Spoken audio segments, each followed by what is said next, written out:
analizando los siguientes 2 capítulos, pero con gusto. Si es del tema o si es de otro tema, lo respondemos. Además, no te reserves preguntas porque todos aprendemos con las preguntas de los demás, ¿vale?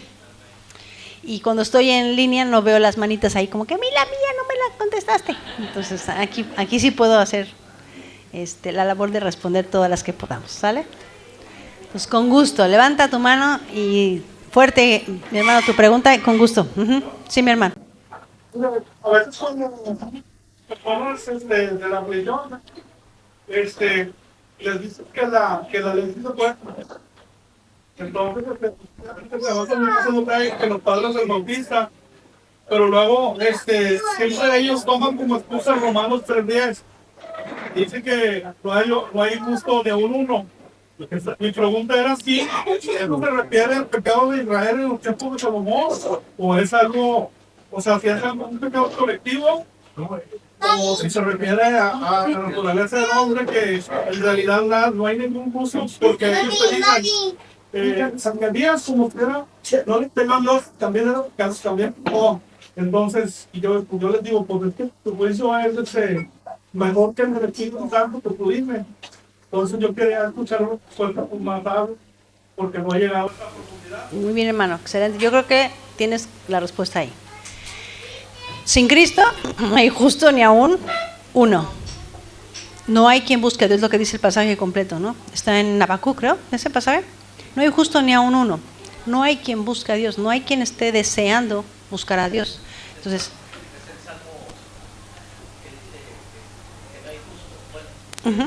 entonces, lejos de Dios, no hay justo ni aún uno, no hay nadie.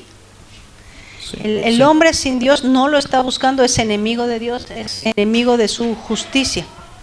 Ahora, ¿qué significa que seas justo? ¿Significa que no te equivocas, que nunca pecas? Eso es lo que significa la justicia de Dios, o tener la justicia de Dios. Bueno, hay 2 cosas que tenemos que reconocer. Primero, nosotros no nos justificamos a nosotros mismos. ¿Eso qué significa? Que no hay nada que yo pueda hacer para cumplir la justicia de Dios, que está reflejada en la sombra del tabernáculo. Todo lo que pasaba en el tabernáculo, en el sistema sacrificial, ahí yo no entraba. Ninguno de nosotros entraba, tenías que ser sacerdote de la familia de Aarón para poder entrar a cumplir el servicio que estaba allá adentro, que era exclusivo para una familia, que son una sombra que representa justamente este procedimiento o este protocolo para poder acercarnos al rey que está en su trono. Es necesario que se pague el justo pago para que entonces haya reconciliación. Hay que ser lavados y entonces te vas acercando al trono de Dios. Esa es la justicia de Dios. Cristo cumplió perfectamente todo el sistema sacrificial y todo el protocolo para que entonces nosotros, con el velo abierto, podamos acercarnos al trono de Dios. Esa es la justicia de Dios, que si la observamos en la posición correcta, nosotros vemos el tabernáculo así, ¿verdad? Horizontal, en la entrada al lugar santísimo, pero realmente como deberíamos verlo es en vertical, no en horizontal. ¿Por qué? Porque el trono de Dios está arriba. El sacrificio sucede aquí abajo, aquí es donde muere Cristo. Es bautizado en las aguas del Jordán para cumplir toda justicia. ¿Cuál justicia? Pues la justicia del tabernáculo. Si la vemos horizontalmente, para entrar necesitas pasar por la puerta, el sacrificio, el lavacro, el lugar santo y el lugar santísimo. Pero si lo ves desde la perspectiva del trono de Dios, el Eterno deja su trono, toma los 7 espíritus de Dios que están representados en la menorá, toma su palabra, Yeshua es la palabra encarnada, que está en lo representado en la mesa de la presencia, toma nuestras oraciones, que es lo que representa el altar de incienso, y desciende. Y lo primero que hace antes de comenzar su ministerio es ir a las aguas del bautizo y luego al sacrificio, para que entonces se abra la puerta para que tú y yo podamos acercarnos a Dios, cumplida la justicia de Dios. Eso lo hizo el Mesías. Pero ahora falta que nosotros cumplamos la justicia de su Torah, la justicia de su palabra. Justificados pues con Dios, tenemos paz para con Dios. Justificados pues por la fe, tenemos paz para con Dios. Eso ya sucedió. Ahora ya en Cristo, los que no éramos justos, podemos empezar a vivir en justicia. Y la cosa es que eso sucede desde la antigüedad. ¿No dice la Escritura que Job era justo? ¿Y qué es lo que hacía a Job justo? Nunca se equivocaba. Dice la Escritura que Job presentaba sacrificio, que Job de alguna manera entendía que era necesario que un inocente tomara su lugar, el lugar de su familia. Entonces Job entiende que un sustituto tiene que tomar nuestro lugar. Y entonces estoy reconciliado con Dios. Esa es la vida del justo. Entiende que somos pecadores, estamos en esta carne, pero por la misericordia y el amor de Dios nos dio un sistema en el que un humilde, sencillo e inocente cordero toma el lugar del pecador. Y entonces ahora sí puedo, ya, justificado para con Dios, vivir en la justicia de la ley de Dios. Y por eso Pablo, en el mismo libro que van a decir para decirte que no hay justo ni a un uno, llévalos al capítulo 2. Pero el capítulo 2 dice que no son los oidores de la ley los justos ante Dios, sino los hacedores de la ley, esos serán justificados.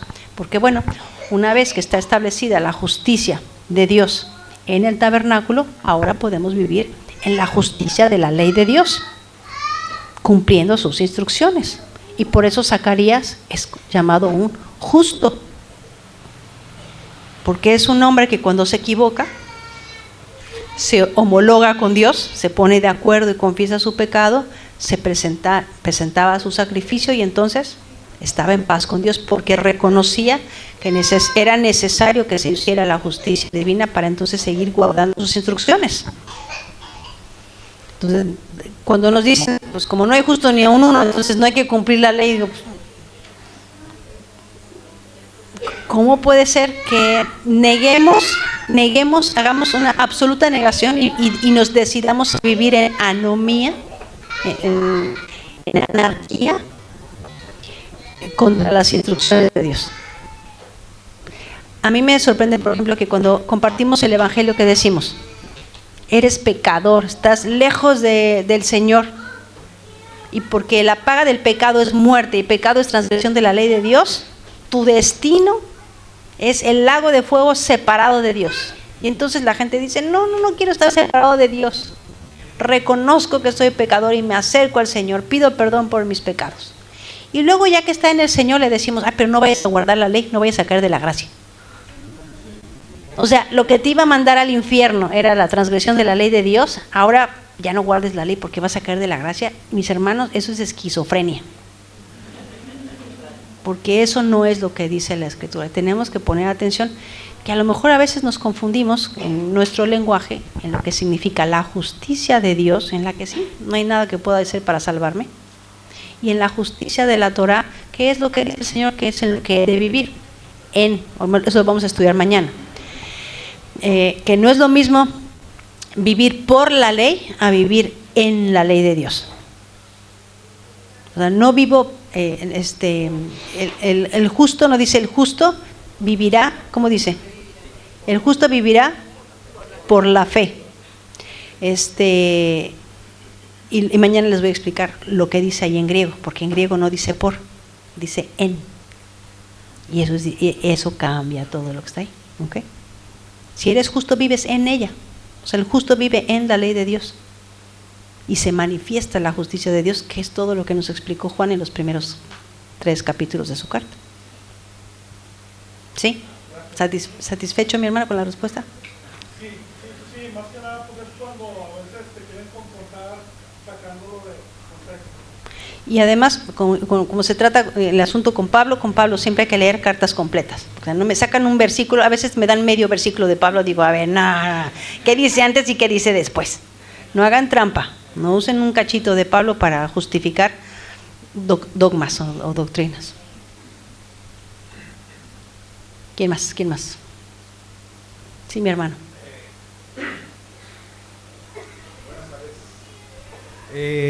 Maestra, ¿podemos guardar Shabbat y congregarnos otro día? Sí. ¿Por qué sí podemos? Porque No hay ninguna instrucción que diga solo estudiarás la palabra de Dios o adorarás en Shabbat. De hecho, a lo mejor esto va a ser medio revolucionario, pero de hecho Shabbat no hay instrucción para reunirnos en Shabbat. ¿Por qué?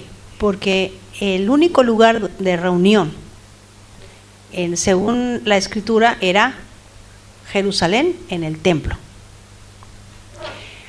El concepto de sinagoga es algo que se inventa en el siglo, por ahí, a finales del siglo II antes de Cristo, por razón de la helenización y por la necesidad de que se instruya. La sinagoga se convierte en una casa de estudio, una casa de oración, un lugar de reunión, como lo que estamos haciendo ahora, para hablar de la palabra, para adorar, para hacer misericordia, pero no existía eso.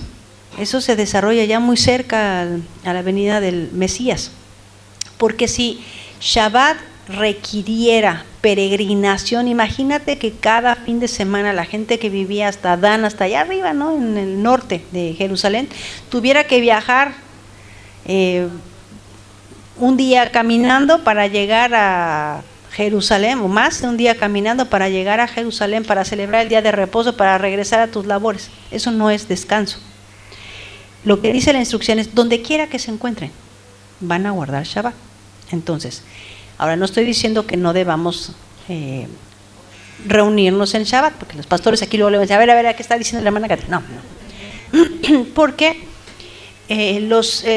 por ejemplo, el autor de Hebreos va a decir que no dejemos de congregarnos como algunos tienen por costumbre. Es una buena costumbre. Nuestro Mesías acostumbraba ir a la sinagoga en Shabbat. Los discípulos buscaban, cuando estaban viajando, buscaban la sinagoga para reunirse en Shabbat y enseñar en Shabbat. Se convierte en una oportunidad justamente para reunirnos, amarnos, conocernos, estimularnos a las buenas obras, aprender la Escritura, a adorar. Pero tampoco implica que si yo guardo Shabbat en mi casa el sábado o el día de reposo y quiero reunirme en domingo o en jueves o en viernes, sea pecado hacerlo. Puedes adorar cualquier día de la semana, puedes estudiar la palabra cualquier día de la semana, porque también lo llevamos a ese extremo, no decir, bueno, no, quien se reúne en domingo es pecador. Pues no, o sea, lo que está mal es decir que el día de reposo ya no es el sábado o el Shabbat. O sea, cambiar el día de reposo, pues ese sí es un problema. O sea, decir que el domingo es el nuevo día de reposo, ahí es donde fue el error.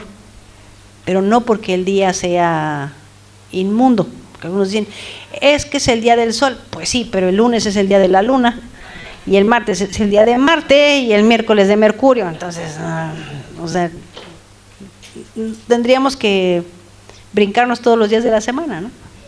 Pues no creo que ese sea el punto. Porque además en el santuario había adoración todos los días. Había sacrificios y oraciones 2 veces al día, todos los días de la semana. Entonces, ¿podemos adorar en domingo? Sí, en el santuario había adoración el domingo, el lunes también, el viernes o el día que quieras. El problema es sustituir el día de reposo. Ahí es donde hay que tener cuidado. El día de reposo es Shabbat. Cuando comienza al caer el sol, del viernes hasta la caída del sol del sábado, ¿no? Son 24 horas. 24 horas con el Señor. Porque también tenemos ese problema. Decimos, bueno, ya fui a la congregación el viernes en la noche, si es que abrí un Shabbat en la tarde o en el servicio el Shabbat en la mañana, y ya. No, empezaste en la noche anterior y terminas hasta la noche, y dices todo el tiempo que vas a estar. A lo mejor algunas horas las vas a dedicar al Señor en comunión con tus hermanos, pero guardas el día completo. Pero tampoco juzgo a los que se reúnen en domingo.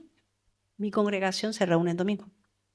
Todos guardamos Shabbat en el día de reposo, no tenemos lugar de reunión, entonces nos guardamos en casa el Shabbat, tenemos reunión en línea a las 12 del día. Todos nos juntamos ahí para estudiar juntos la palabra, y el domingo nos reunimos y adoramos. Y el jueves estudian conmigo, ustedes, algunos, y el viernes en la noche también nos reunimos para estudiar.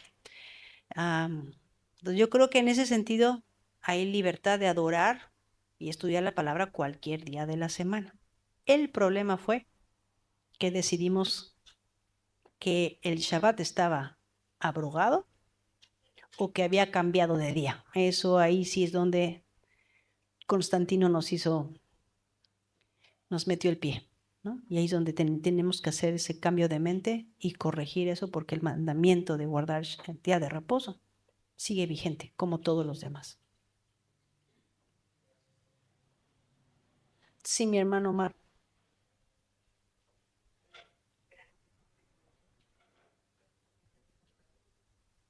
Hola. Katy, busco un consejo, guía. Como tú sabes, yo soy cuarta generación de metodistas, o era cuarta generación de metodistas. Y para mí, siempre considerar a la Biblia como el libro de Dios, pues fue, pues, digamos, de las cosas más preciadas, ¿no? Incluso yo crecí con historias de los primeros cristianos que que eran perseguidos por la Biblia y, Sí. ¿no? Entonces, sé que es la palabra de Dios y es la regla por la cual todos vivimos, ¿no? Ahora bien, eh, desde hace algunos años tengo un conflicto porque yo creo que toda la Biblia es verdad de pasta a pasta, desde Génesis 1:1 hasta el último capítulo del Apocalipsis, ¿no? Pero a mí me ha costado mucho trabajo seguir predicaciones o congregaciones dentro de lo que ahora se conoce como raíces hebreas, ¿no? No por el concepto, que donde dicen que la ley está vigente, coincido con eso, ¿no? Obvio, está vigente. Pero lo que me ha costado mucho trabajo es el que cuestionan mucho lo que dice la Biblia, ¿no? Dicen, pues en tu Biblia Reina Valera 60, esto estuvo mal traducido y en realidad se debe leer así. Y he estudiado un poquito sobre cómo se construyó la Biblia Reina Valera 60 y sí considero que tiene muchas desviaciones y de cuáles son sus textos bajo los cuales se construye o se traduce al español, el texto crítico, el texto de efectos y temas por el estilo, ¿no? Entonces, hago una pausa en este comentario. Me ha tocado también, muy poquito, pero me ha tocado trabajar con personas que pues no tienen muchos estudios, ¿no? Y me ha tocado ver cómo, o escuchar cómo se les predica el evangelio. Y pues son personas pues muchas veces apenas sí hablan español, Ujú. ¿no? Y pobreza muy grande, ¿no? Entonces, sí dentro de mí, y volviendo al tema de estos comentarios que se hacen de que esta traducción está mal y demás, y te remontan al hebreo y te remontan al griego y no es, soy ruda la pregunta, pero créeme, no es en ese sentido, ¿no? Pero te remontan al griego, al hebreo, al arameo. Y digo, estos hermanos, ¿cómo predicarían el evangelio a alguien de la sierra allá en Puebla? ¿No? Donde apenas se habla en el español.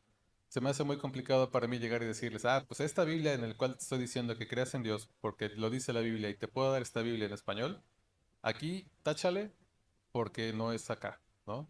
Aquí dice Jesús, ¿por qué crees no es Jesús? Es Yeshua, ¿no? Y si nos vamos atrás es Yahushua, ¿no? Y aquí no es Jehová, aquí es Yahvé, ¿no? Entonces táchale, táchale, táchale, táchale, táchale, táchale, táchale. Y digo, ok, sí creo que hay un punto donde es válido estudiar el sentido original de la Biblia, porque sí creo que tenemos una cultura muy griega, muy helénica, bueno, hasta lo que llegamos a nuestro querido México. Eh, Pero al final del día también pienso que Dios prometió mantener sus palabras, ¿no? Y tú ves la historia de la Biblia, la historia de la Biblia en español, también en inglés, pero hubo muchas cosas, muchas intervenciones, muchos eventos que puedes considerar divinos, de intervención divina, para que llegara la Biblia a nuestras manos, ¿no? Entonces, ¿hacia qué va mi comentario? ¿Cuál es la duda, la petición de guía que te hago? Es, ¿cómo puedo mapear este sentido de reconocer la Biblia como la palabra de Dios y tener la Biblia en un libro, pues algo físico tangible aquí que tengo, ¿no? Y por otro lado, casar el tema de pues todo este movimiento de raíces hebreas, ¿no? Yo, yo pienso que hay ya muchos extremos, muchas desviaciones que digo, pues no hay que pensar demasiado para darnos cuenta que el pueblo, las personas hebreas, judías, Israel, pues no es el modelo a seguir como pueblo. Sí. De hecho, claramente la Biblia dice que no es así. Y veo muchos hermanos que pues lo toman y quieren hablar en hebreo y quieren hacer las cosas en hebreo. Y digo, pero no es así como que el modelo para seguir. O sea, los aztecas, digo, no sé si consideraron el tiempo, pero eran un pueblo mayor, porque la Biblia dice que el pueblo más feo y más horrible de la tierra era el pueblo de Israel, ¿no? Pero nosotros estamos como que yéndonos mucho al otro extremo, ¿no? Entonces, ¿cómo ves tú, digo, tú en todo lo que has estudiado y todo el contexto que tú tienes histórico, cómo pudiste casar un tema con otro? O sea, sí reconocer que la Biblia, al menos el Reina Valera 60, tiene errores de traducción, ¿no? Que incluso llevan a doctrinas que pues nada que ver, ¿no? Pero sí también debemos de tener un libro en el cual podamos decir, esta es la palabra de Dios y créelo al pie de la letra, porque incluso la misma Biblia dice pues, que ni una coma ni una tilde pasará, dando sentido de la inerrancia de cómo están escritas, pero de repente, por aquí táchale, ¿no? ¿Cómo puedo casar eso? Bueno, creo absolutamente todas las palabras de la Biblia. Toda la escritura es inspirada por Dios, toda es útil para enseñar, para redarguir, para corregir y para instruir en justicia, a fin de que el hombre de Dios sea perfecto, enteramente preparado para toda buena obra. Si te fijas, todas las citas que te voy a dar van a ser de la Reina Valera 60, son las que me sé de memoria. Y todo lo que leemos, o sea, usualmente cuando estoy enseñando, el texto base que uso es la Reina Valera 60. Difícilmente me vas a escuchar que te presento otra versión. ¿Por qué? Porque es la versión con la que estamos todos, la mayoría crecimos con ella, es la versión con la que memorizamos la escritura y la que mejor conocemos, ¿no? Es el lenguaje que a lo mejor nos sentimos más cómodos para hablar de la palabra de Dios. Lo que entiendo, lo que he descubierto es que, bueno, ciertamente la palabra de Dios es verdad, inerrante en sus idiomas originales, que los traductores hicieron su mejor esfuerzo. Yo jamás me atrevería a decir, voy a hacer la versión Katy Gómez de la escritura. O sea, hacer una traducción de la Biblia es una labor titánica y realmente es un milagro. Lograr captar la esencia de lo que dice la escritura y pasarlo a otro idioma que tiene otra cosmovisión. Entonces, Casiodoro de Reina hizo lo mejor que pudo con lo que tenía para traducir la escritura al español. Pero obviamente entendemos que todas las traducciones son interpretaciones, ¿no? Cuando, si tú quieres que te traduzca al inglés, tú lo vas a decir en español y yo voy a agarrar mi ratón, lo voy a poner a correr y entonces voy a traducir lo mejor que pueda interpretando lo que estás diciendo en español para decirlo en el otro idioma.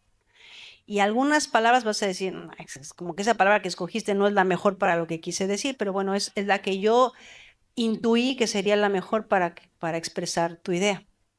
Entonces, todas las traducciones son interpretaciones y no hay ninguna traducción que sea perfecta.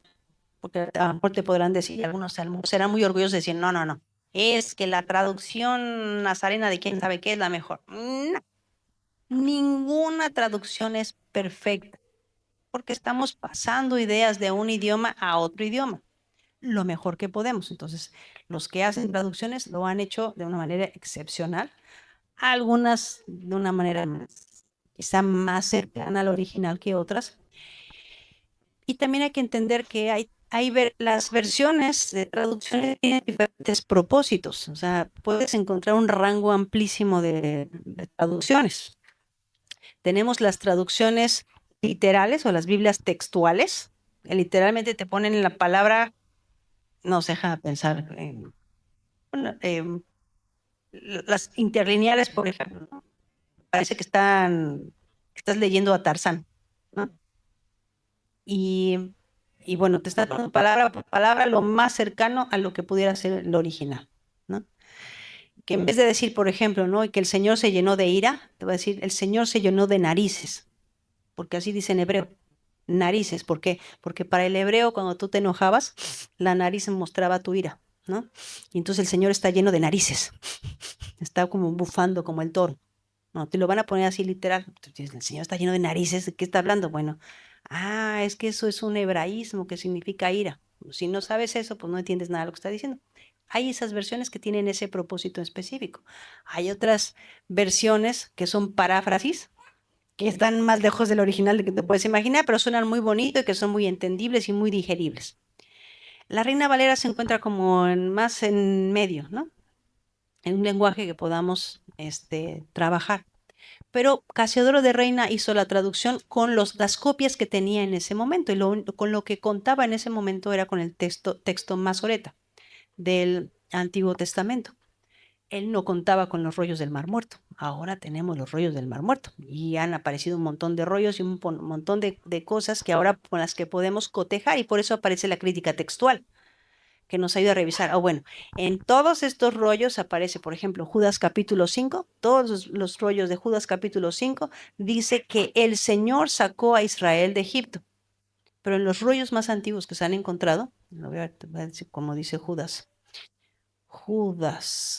versículo 5, dice: ahora quiero recordaros, aunque ya definitivamente lo sepáis todo, que el Señor, habiendo salvado al pueblo de la tierra de Egipto, destruyó después a los que no creyeron. En nuestras versiones, a partir de a lo mejor de los textos que teníamos de 1920 para acá, dice Señor, Kyrios, pero que se encuentran rollos más antiguos de esa porción de Judas y no dice Kyrios, ahí dice Jesús. Ahora quiero recordaros, aunque ya definitivamente lo sepáis, que Jesús, así dice, habiendo salvado al pueblo de la tierra de Egipto, destruyó después a los que no creyeron. ¿Qué huele? ¿Quién sacó a Israel de Egipto? ¿Por qué pusieron después Señor? Porque probablemente pueden ser dos razones. El traductor o el escriba dijo: ¿cómo que Jesús sacó a Israel de Egipto? No, yo creo que se equivocó, debe decir Señor. En algún lado debe decir Señor, y entonces prefirió, o por respeto al nombre del Señor, que era la costumbre de no usar el nombre y poner Señor, Adonai, y puso así Kyrios, o por doctrina propia dijo: no puede ser, aquí algo está mal, y entonces puso Señor. Pero nos encontramos rollos más antiguos que nos prueban que Judas decía Señor. Y eso sí cambia. Por ejemplo, lo que estamos hablando de la divinidad de Yeshua, esto es así como que ¡pum! Eso es golpe al hígado y no se levantan. Entonces sí nos ayuda reconocer que estudiar diferentes versiones de la Escritura amplía nuestro conocimiento de la palabra de Dios. Tú lees, por ejemplo, este versículo en la Biblia textual, la última, en la BTX4, que están haciendo un gran esfuerzo por revisar la crítica textual, y ahí dice en Jesús.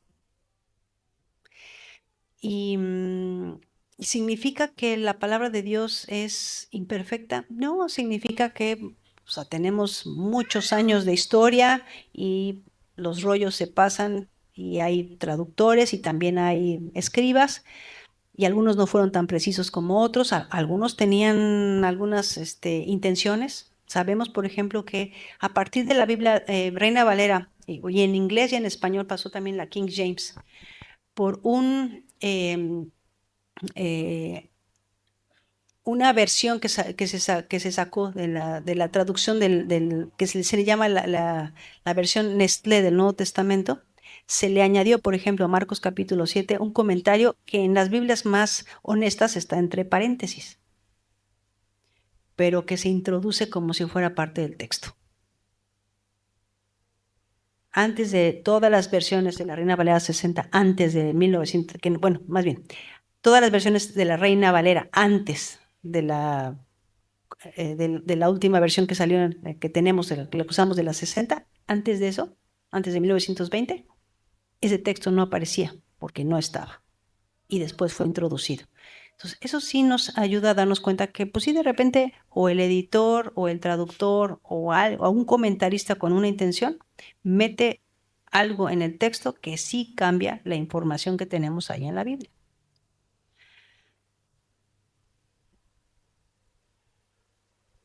Ahora, ¿qué sucede con lo que mencionas con respecto al movimiento de raíces hebreas? Y tienes toda la razón, coincido contigo. Somos desequilibrados. O sea, porque sí, de repente descubrimos eso, ¿no?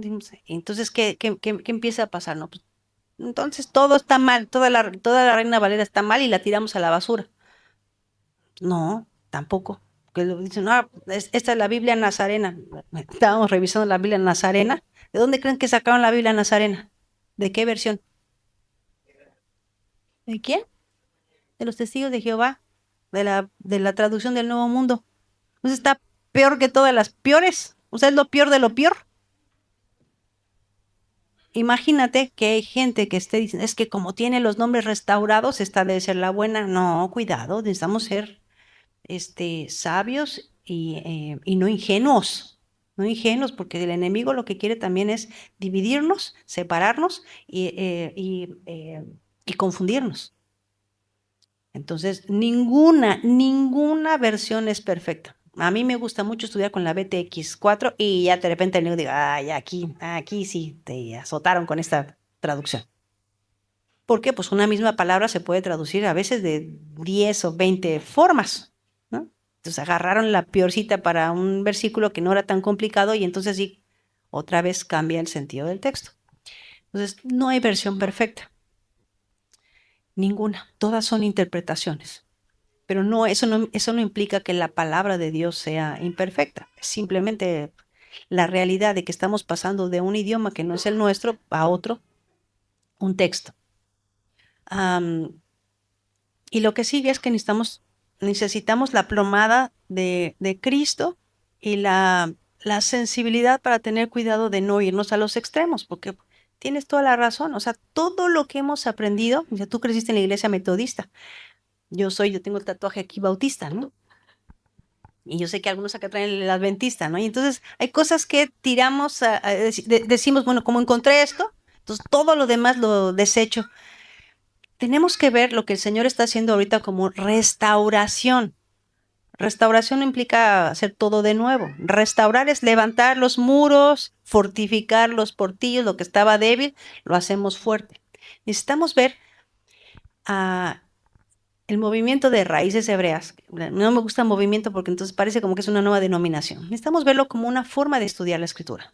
Estamos aprendiendo a estudiar la Biblia y estamos entendiendo que el Señor está restaurando a su pueblo para el final de las cosas. ¿Qué es lo que el Señor está haciendo? Simplemente continuando la historia. Era necesario que el Mesías naciera ¿en dónde? En Judea, para cumplir toda la profecía que venía del Mesías de Israel con respecto a la casa de David y con respecto a lo que Dios había prometido por medio de Abraham. Era necesario que sucediera así. Era necesario que el mensaje a partir de ese lugar se extendiera a todas las naciones, porque fue además la instrucción del Mesías, ir a todas las naciones hasta lo último de la tierra. Pero muy pronto, el Señor, o sea, como está esta luz aquí, imagínatela allá arriba. Cristo aquí está toda la iluminación, tenemos toda la información, todo el mensaje de salvación. Pero no mucho tiempo después, estamos hablando del 80 después de Cristo, Juan ya no puede entrar a la congregación porque se metió en los gnósticos. Y empieza a venir la oscuridad. Literalmente llamamos a ese periodo la Edad Media o el oscurantismo. Y empieza la oscuridad para la iglesia. La gente ni siquiera puede escuchar el mensaje en su idioma. Escuchan el sermón en latín y de espaldas el sacerdote.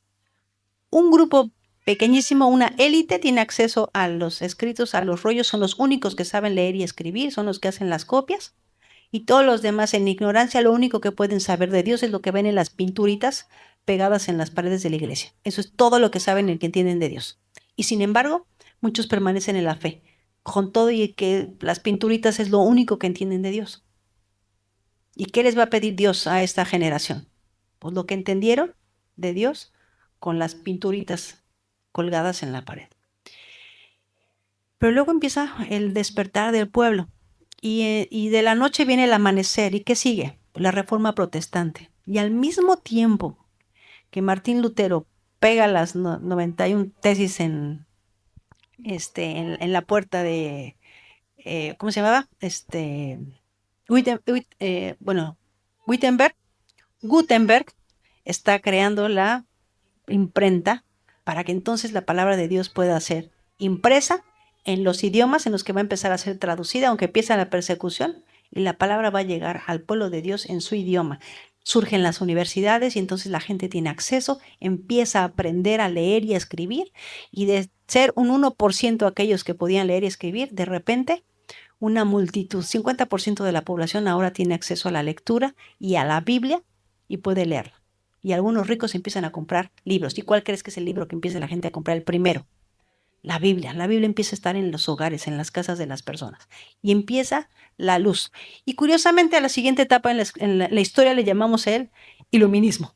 Viene la iluminación y viene el amanecer.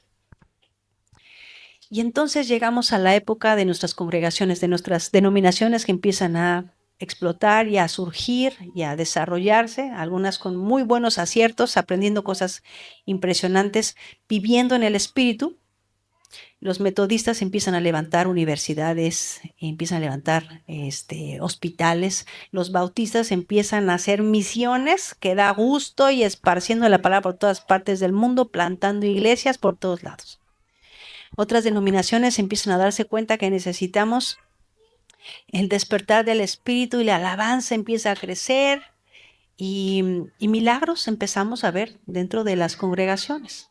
Llegando a nuestro siglo, empiezan los grandes avivamientos de la iglesia carismática, de la iglesia pentecostal, también las grandes divisiones y empiezan a aparecer sectas extrañas por todos lados.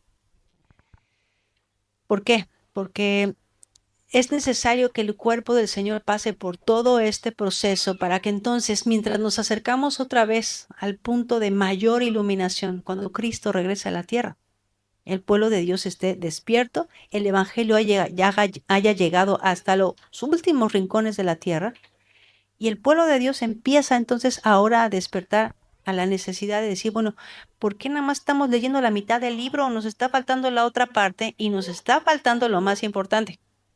La novia tiene que estar vestida de lino fino, blanco y resplandeciente porque viene el rey. Entonces, esto no es como que se nos ocurrió que necesitábamos volver a esa parte del libro. El Señor está despertándonos porque está a punto de regresar y necesitamos volver a la pureza y a la santidad que solamente provoca conocer esta parte del libro que nos explica lo que significa ser santos. Entonces, esto es el proceso natural de lo que Dios está haciendo, trayéndonos nuevamente a su luz. Y en ese despertar nos estamos dando cuenta que tenemos que ser más estrictos a lo mejor en nuestra lectura de la Escritura. Antes ni nos dábamos cuenta de esas cosas porque la verdad éramos unos analfabetas bíblicos. Teníamos la Biblia pero no la conocíamos. Entonces ahora a lo mejor nos estamos volviendo muy estrictos en cuanto a la lectura y estamos estudiando apasionadamente. Tengo yo, no voy a decir casi tengo mi edad, 50 años en el Evangelio y lo que he aprendido en los últimos 15 años, de verdad, sí, me explota la cabeza. Digo, no, o sea, ¿cómo puede ser que todo el tiempo estuvo ahí y no lo había visto? Bueno, porque no me había llegado el tiempo para que se abrieran mis ojos y yo viera esa parte del libro que toda mi vida he amado, que he memorizado y que agradezco al Señor que me permitió entender y descubrir de la escuela, digamos decir, de la escuela evangélica de donde vengo, ¿no? Entonces, ninguno de nosotros puede decir que somos de donde venimos, ¿no?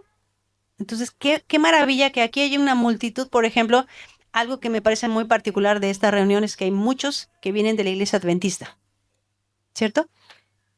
Y que el Señor está abriendo sus ojos para entender esta parte. Porque el adventista a lo mejor entendía muy bien el asunto de, pues, el sábado es el sábado, ¿no? No tenían problema con el sábado y no tenían problema con la alimentación. En algunos movimientos del adventismo también guardaban la alimentación bíblica. ¿Y las fiestas? ¿Qué hubo? ¿Esas por qué se las saltaron si están en la misma lista de Levítico 23? Como que no tiene sentido que esas no estuvieran incluidas, pero dijimos, bueno, también nos faltaban esas, ¿no? Bueno, lo mismo pasó con nosotros, los bautistas. A lo mejor hacíamos mucho énfasis en las misiones y en el evangelismo, pero pues, la parte de la santidad, ¿a qué horas? ¿No? El metodismo hacía mucho énfasis en lo metódico del estudio y a lo mejor en las buenas obras y la misericordia. Bueno, y la ley de Dios, a ver, ¿a qué horas? ¿Por qué andan ordenando homosexuales? ¿Cómo por qué? Pues porque la parte de la ley que es tan fundamental, pues amor y paz, ¿no? ¿Cómo que amor y paz? Levítico 18 es clarísimo, esas cosas no pueden estar dentro del cuerpo, pero como nos saltamos esa parte tan importante, pues entonces dejamos que otras se infiltraran, ¿no? Entonces a lo mejor el adventismo tenía muy claro estos asuntos de fe, pero ¿y Elena White qué onda? Perdón, no quiero pisar ningún callo, pero la verdad, ¿no? Este, profetizaba cosas que no se cumplían y seguían comprando libros, ¿no? Entonces, todos tenemos cola que nos pisen del movimiento de donde viniéramos, todos. ¿Por qué? Pues necesitábamos ser restaurados en esas áreas. Pero yo necesito aprender a orar como mis hermanos carismáticos. Yo necesito aprender del método de mis hermanos metodistas. Yo necesito, a mí los metodistas también me cambiaron en mucho sentido. Tuve muchas experiencias con los metodistas. Y necesitamos volver a levantar hospitales y universidades. Necesitamos que ese fuego se levante. Pero como despreciamos todo, mis hermanos, es como si tuviéramos que volver a empezar. Y algunos de repente me salen como, ¿yo ahora cómo hago evangelismo? Pues como siempre lo hiciste, pues ¿por qué piensas que ahora tienes que hacer otra cosa? Pues como siempre lo hacías. ¿Qué hacías? Pues le presentabas al Señor, les presentabas al Mesías, al que estaba perdido. Le decías que estaba muerto en sus delitos y pecados. Le cuentas el panorama bíblico desde ahora, desde Génesis hasta Cristo, como se lo contó Esteban a sus contemporáneos. ¿No? Tienes ahora un montón de formas de contar el Evangelio. Si le quieres contar con las 7 fiestas, cuéntale el Evangelio con las 7 fiestas, cuéntale el Evangelio con la menorá, cuéntale el Evangelio con los 7 días de la creación. O sea, tienes, pero ahora para aventar, para contar el Evangelio. ¿Por qué te sientes ahora con temor para expresar tu fe? No tengas temor. El problema es que pensamos que esto es tirar todo para empezar de nuevo. No, aquí métele soporte, aquí levántalo. No, de este ladrillo sí ya no sirve, este sí tiene lepra, te quítalo y pone uno nuevo. Pero no era tirar todo el edificio, porque el Señor nos ha estado construyendo. Y no es como que tampoco en el primer siglo todo fuera perfecto, porque ciertamente había cosas que también tenían que ser corregidas. Y mi hermano, tienes razón, o sea, también nos vamos al extremo de pensar que todo lo que hace la casa de Judá es correcto y está bien y no tiene ningún defecto, cuando nuestro Mesías se la pasaba criticando fariseos y saduceos, Pablo a los esenios, que enseñaban cosas torcidas. Ahora, ¿todo lo que enseñaban los fariseos estaba mal? Tampoco. Dice Mateo capítulo 21, cuando los escribas y fariseos se sientan en la silla de Moisés, ¿qué es lo que hacían cuando se sentaban en la silla de Moisés? ¿Qué enseñaban? Pues a Moisés. Cuando se sientan en la cátedra de Moisés, todo lo que digan, háganlo, pero no hagan conforme a sus obras, porque son hipócritas, porque dicen y no hacen. Pero no todo estaba mal. Había cosas ahí. Y de hecho los discípulos siguen yendo a las sinagogas a escuchar la ley de Dios y los profetas. Porque ¿qué es lo primero que le dicen los discípulos que tienen que hacer los creyentes, los gentiles que están llegando a la fe? Hechos capítulo 15.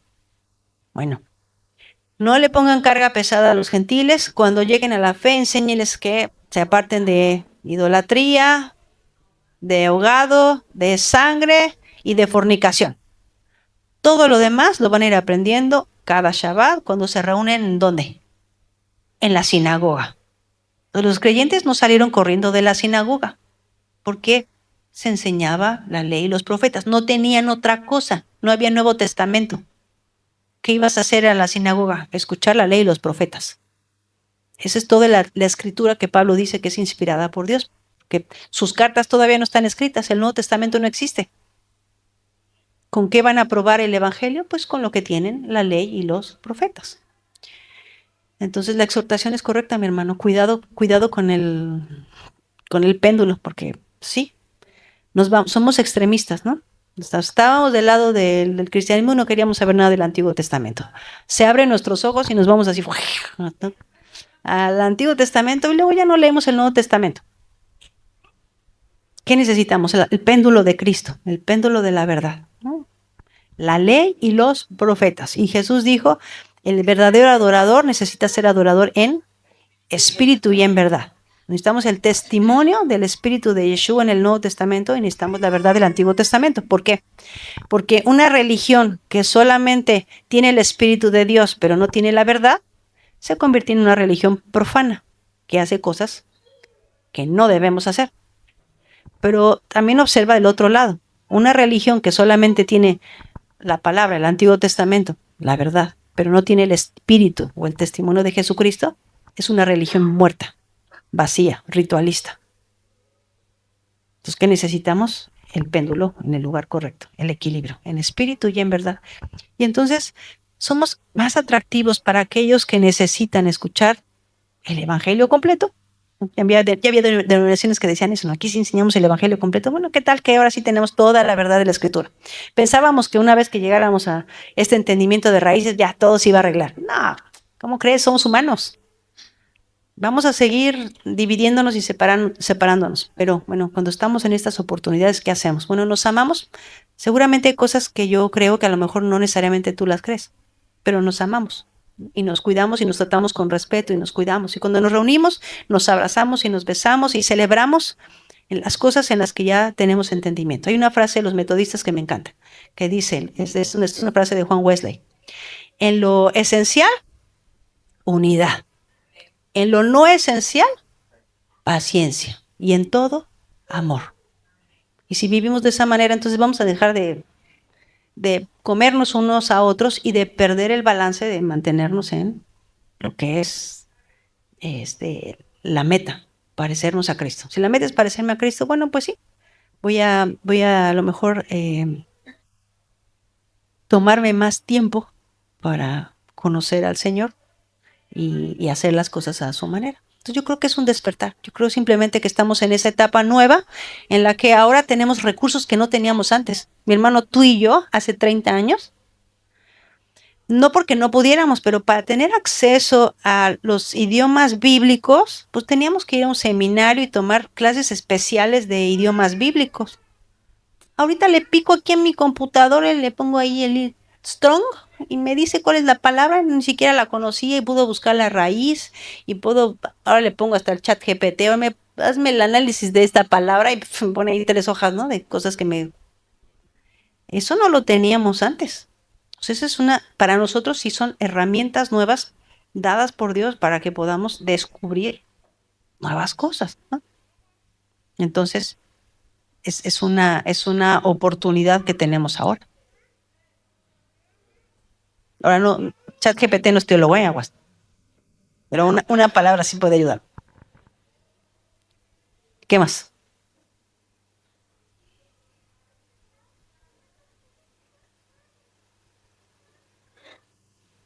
Sí, mi hermano.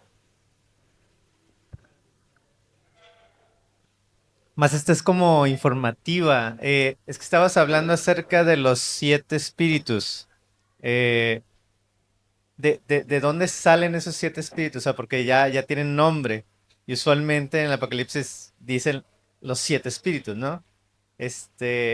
Obviamente tiene que ser breve porque no hay mucho tiempo y creo que eso es algo muy, muy, muy extenso, pero ¿cómo le empezaron a poner esos, se puede decir, nombres a esos espíritus? Porque está revelado en la Escritura.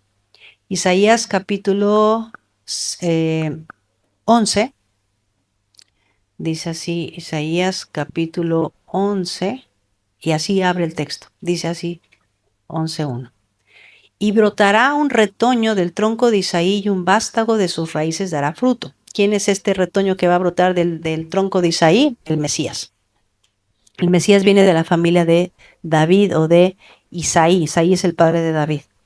Y reposará sobre él, que es el Mesías, tiene en él los 7 espíritus de Dios. Y dice, espíritu de Yahweh o espíritu del Señor, espíritu de sabiduría, de inteligencia, espíritu de consejo, espíritu de poder, espíritu de conocimiento y espíritu de temor del Señor. Se deleitará en el temor del Señor, no juzgará por lo que vean sus ojos, ni sentenciará por lo que oigan sus oídos, sino que juzgará al pobre con justicia y fallará con equidad por los afligidos en la tierra. Herirá la tierra con la vara de su boca y con el soplo de sus labios matará al impío. Entonces, ahí está. Los 7 espíritus de Dios los estaban profetizados en Isaías. Después vemos que el Mesías dice que hacía su ministerio en el Espíritu del Señor.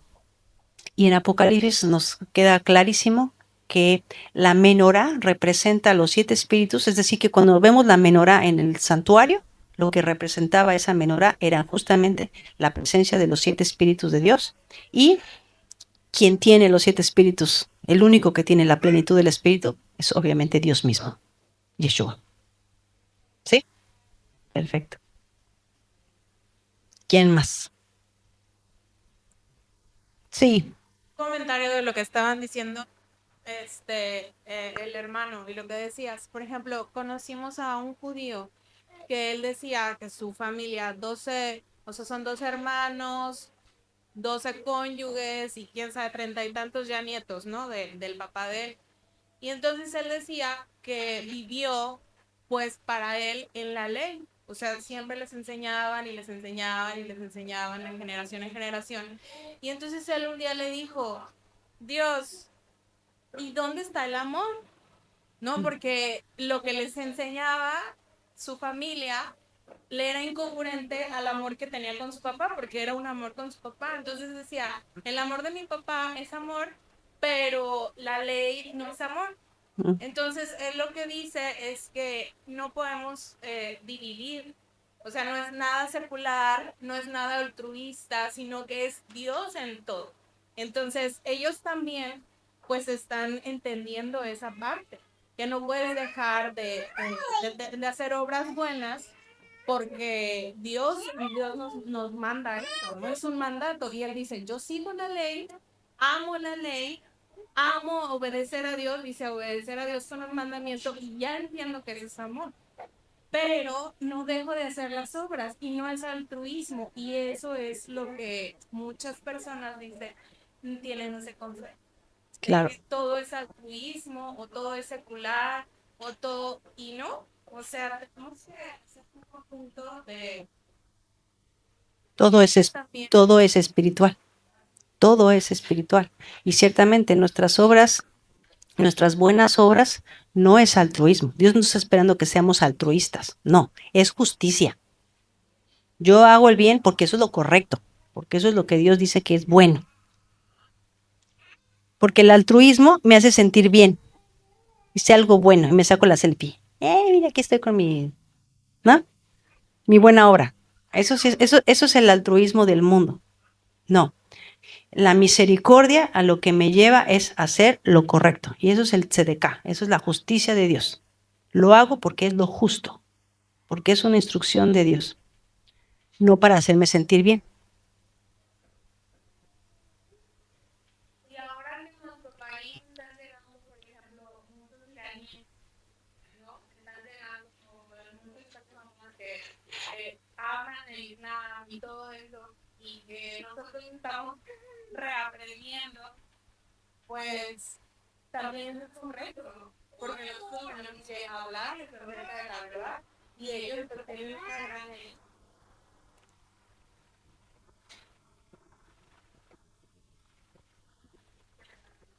Y abrir nuestros ojos porque ese evento tiene 2 consecuencias. Es la oportunidad de nosotros para compartir el mensaje de salvación a los hijos de Ismael. Y por otro lado, también que empiecen a multiplicarse los hijos de Ismael en nuestro país y empiece otro tipo de persecución. Entonces tenemos que tener los ojos abiertos a esa realidad que también bíblicamente nos apunta a los últimos tiempos.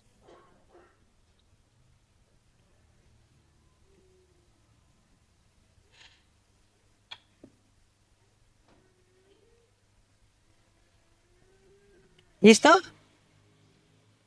Sí, mi hermano. Era el logro.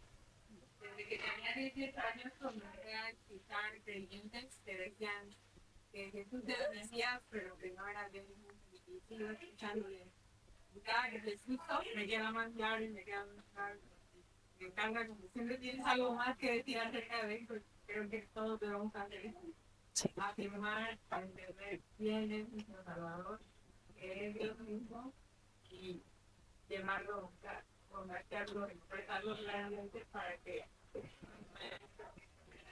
Sí, porque es una tendencia, ¿no? De alguna manera el mundo está empujando este asunto y la cosa es que los falsos maestros también se empiezan, esas falsas doctrinas se empiezan a meter muy fácilmente,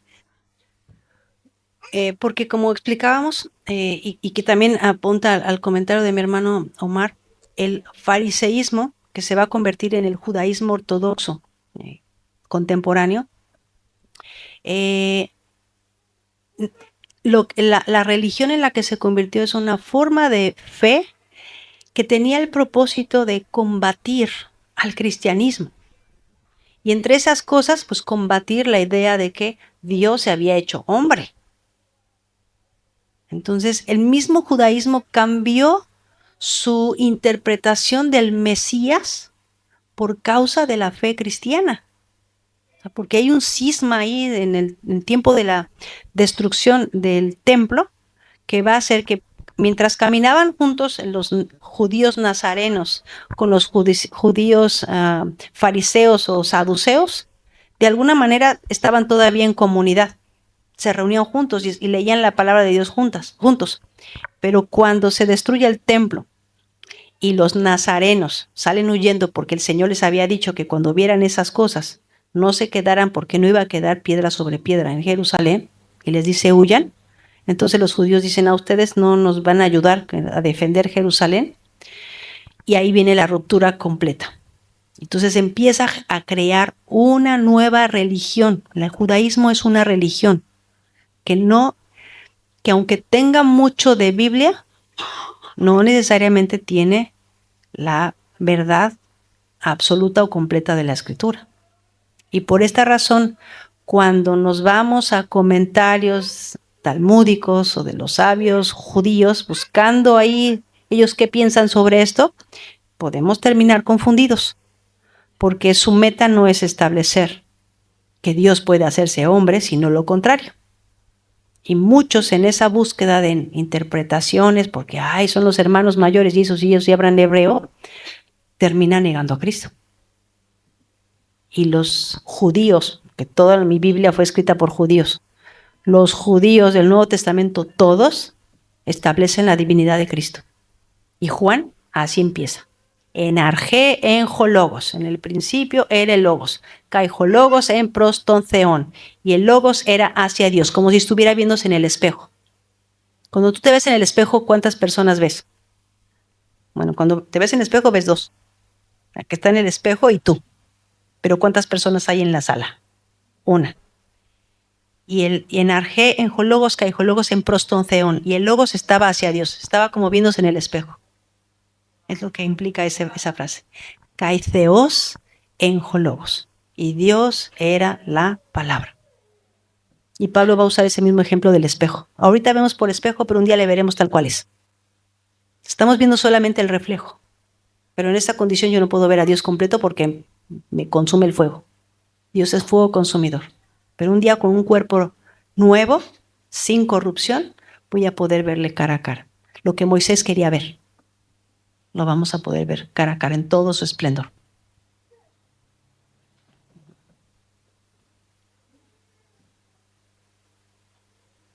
¿Listo? Bueno, vamos a descansar. Nos vemos mañana para terminar Primera de Juan completo. Capítulo 4 y capítulo 5. Vamos a seguir investigando quién es el anticristo, quiénes son los anticristos.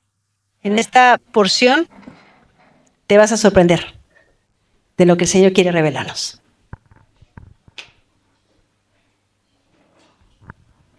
Vamos a darle un aplauso a nuestra hermana por el esfuerzo, por todo el empeño que le da para estas enseñanzas.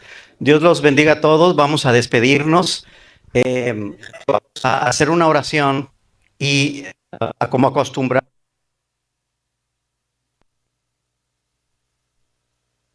Memoria aquí, ¿verdad? Amén. Vamos a hacer la oración, decimos el Shema, y si me permiten, damos una bendición, la veraja. Amén. Bendito Padre que habita en los altos de los cielos, alabado Señor sea su nombre. De diferentes lugares, Señor, nos ha congregado, hemos estado, Señor, alegres, contentos en este Shabbat, en esta fiesta. Y hemos visto los rostros de nuestros hermanos en algunos lugares lejanos. Y permita, Señor, que podamos continuar con esta fiesta, esta alegría. Bendito sea, Señor, su nombre. Le ruego, Señor, que siga inspirando a nuestra hermana y a cada uno de nosotros en nuestros corazones. Que a través de su Santo Espíritu podamos ver estas maravillas, estas revelaciones. Que podamos ver, Señor, cada vez más su rostro plasmado en esas santas escrituras. Gracias, Señor, por los niños, por los hermanos mayores, por los jóvenes, por todos los que han hecho el esfuerzo, Señor, para que esta reunión, estos estudios se hayan realizado de esta manera. Gracias, Señor, por la bendición de los alimentos, por los transportes que trajeron a nuestros hermanos de diferentes lugares. Que esta noche tengamos un sueño tranquilo, reparador, y que el día de mañana, al aclarar el sol, podamos, Señor, una vez más reunirnos con nuestros hermanos. Una bendición especial a nuestra hermana, a su comitiva, a aquellos que la acompañan, y que los pueda también regresar a sus lugares de donde vienen. Gracias, Señor, por los trabajos, y que esta semana podamos tener, Señor, pues esa bendición a 100, a 200, a 300, como aquella parábola en la cual, Señor, nos narra esa bendición de prosperidad. Le ruego, Señor, por este pueblo, por su iglesia, por alguno de nuestros hermanos que aún todavía están en conflicto para entender, Señor, estos misterios. Le ruego, Señor, que lo revele cada día más, que haya de traer a los que han de venir. Todo ello se lo pido, se lo agradecemos en el nombre de aquel que hace posible todas las cosas, en el nombre de su Hijo amado, Yeshua, nuestro Salvador. Amén y amén. Decimos, Shema Israel, Adonai Eloheinu, Adonai, Adonai Echad. Yevarejeja Hashem beishmereja, Yaer Hashem panav eleja, bijuneja. Isa Hashem panav eleja, beyasem leja. Shalom. Shavuot, hermanos. Denle un abrazo a su hermano. Dios lo bendiga. Shavuot.